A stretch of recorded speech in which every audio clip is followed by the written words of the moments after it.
Health is more than just diet. Diet is a big part of it, but you want to make sure you're getting enough sleep, you're drinking enough water, you're getting enough exercise, your spiritual life is in the right place, emotionally you're doing okay, you don't have a lot of stress in your life. All these things are important. But I could tell you there are some things we're doing with our appearance that aren't healthy. And I could tell you this, look, the biggest elimination organ of the body is the skin. The skin is the biggest elimination organ of the body, folks. And when we think about this and we think about we clog it up every single day with deadly chemicals. We paint our face. Well, not we, I don't, but people paint their face and they put these deadly chemicals on their skin, clogging up the claws of their skin. I could tell you, if you did some research and you found out how bad the chemicals were in makeup and how many diseases they has created, these chemicals in makeup, you'd think twice before you put these things on. Now, if you still desire to put these things on, go get yourself a healthy version of these makeup. Look, if you put it on your body, it gets in your body. If you can't eat it, don't put it on your body, folks. And I am telling you, this is a common issue out there today. Another oxymoron we have today is you look at the spine is connected to every organ in the body. We want to keep our spine as healthy as possible. It is an oxymoron for a woman to walk in a doctor's office in high heels and say her back hurts. No kidding. High heels is one of the worst things you could wear for your health. Even worse, and even a bigger oxymoron, even more trouble, is a man walking in a doctor's office in high heels. But that's how far we've come today, folks. We need to do something about these things. We need to wake up and see what's happening. Ezekiel 33:11 says, I take no pleasure in the death of wicked people. I only want them to change from their wicked ways so they can live, so they can have life. Now, I'm not calling any of you wicked out there. I don't know you well enough. Maybe you are, maybe you're not. But folks, if you're doing what our Creator calls wicked, guess what? They're wicked. Regardless of how you feel about it, they're still wicked. They're still wrong. So we have to do the right things. We have to know what the right things are. We can't go by how we feel and think what we feel is best. You know, when I was younger, I could eat a whole gallon of ice cream and feel wonderful. It's a deception because our body adapts to what we're doing. The body has an amazing power to adapt to its environment and to its diet.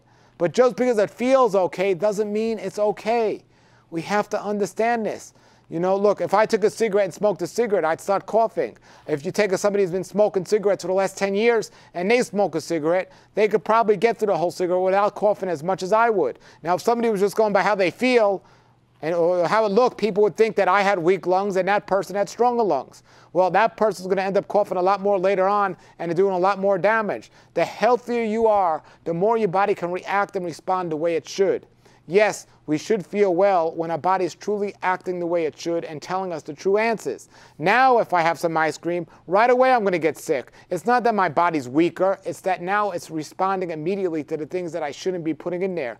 So we get more sensitive to the things that we shouldn't be doing, and the things we should be doing, we start to appreciate more often. But when we're living around in a drugged up state, whether drugged up through the foods or too much food, you know, when we're running around like this, our body can't truly react to what's going on. And this is where the deception takes place. Then we just end up following the masses and do what everyone else is doing, and we run into this problem.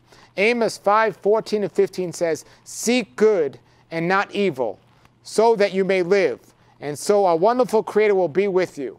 Now, how do we know what good and not evil is? There's only one true way to know. We can't go by how we feel. We can't go by what we see in the news. There's only one way to know. The scriptures define in it what good is and what evil is. And that's the only way to know for sure. However we feel about it, whatever we think about it, doesn't matter. It says, look, if he calls this good, he calls it good. And as believers, we're to do what he calls good and love what he calls good and hate what he calls evil. And I could tell you there's a lot of things being done out there with our diets, with our health, with our life, that are just evil things. And the result of these evil things are creating diseases in our body. Now, I'm not saying if you have a disease, that doesn't mean you're righteous. But I am saying if you're living an evil life, you know, it's pretty clear that if it looks like something and acts like something, that's what it is. And, you know, we want to follow his word and his path. As it says in 1 Corinthians 12:31, earnestly seek better gifts, and yet I shall show you a more excellent way. So we got to seek the better gifts. How are we going to seek the better gifts? We're going to follow his word. We're going to follow his path. I teach all over the country, all over the world, in different churches, assemblies, and everywhere. And I can't believe that the non-believers today are living the health message and a diet better than the so-called believers. Come out of the world, oh my people, seek the truth, avoid the evil, learn Yahweh's ways. Torah Life Ministries, come out of the world,